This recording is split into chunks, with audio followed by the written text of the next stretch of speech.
আমাদের বইমেলা কমিটির পক্ষ থেকে আমরা কালনার ইতিহাস সম্পর্কে একটি বই লেখা রয়েছে, সেই বইটা আপনাকে আমরা বইমেলা কমিটির পক্ষ থেকে উপহার দিচ্ছি।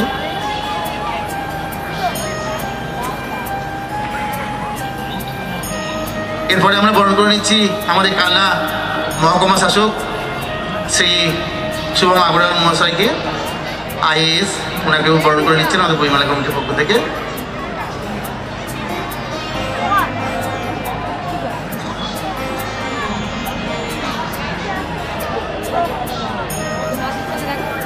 সকলকে করতালি দিয়ে সহযোগিতা করার জন্য অনুরোধ করছি।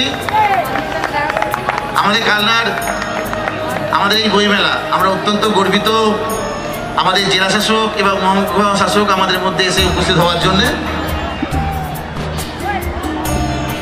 আমি জেলা শাসক মহাশয়কে আমাদের বইমেলা সম্পর্কে দুই একটি কথা বলার জন্য আমি ম্যাডামকে অনুরোধ করছি।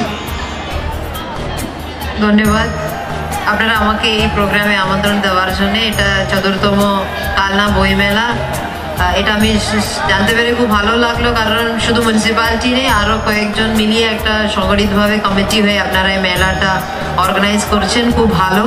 আমি সব বইমেলাতে একই কথা বলি, আজকে দিনে বইটা খুব ইম্পর্ট্যান্ট একটা জিনিস, আমাদের সকলকে বইমুখী হওয়া খুব দরকার। কারণ বই থেকে যে জ্ঞানটা আমরা অর্জন করি সেটা কোনো উইকিপিডিয়া বা কোনো একটা গুগল থেকে আমরা পাবো না।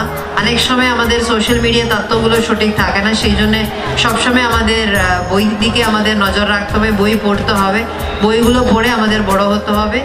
আর আপনারা এইরকম আরও আজকে আপনারা এই বছর ৪র্থতম করছে, আরও 10 বছর 15 বছর 20 বছর করে কয়েক 100 বছর একদিন আপনারা করবেন। এইভাবে আপনারা আরও বড় করে আগামী দিনে বইমেলাগুলো আপনারা করতে থাকুন, প্রশাসনের সহযোগিতা আপনাদের পাশে থাকবে সবসময়।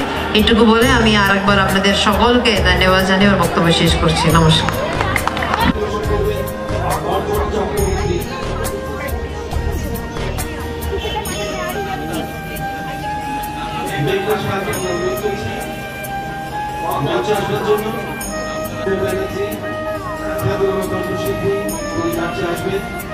সেই সঙ্গে সঙ্গীত পরিবেশন করবেন অর্পণ চক্রবর্তী, তাকেও আমরা আজকে মঞ্চে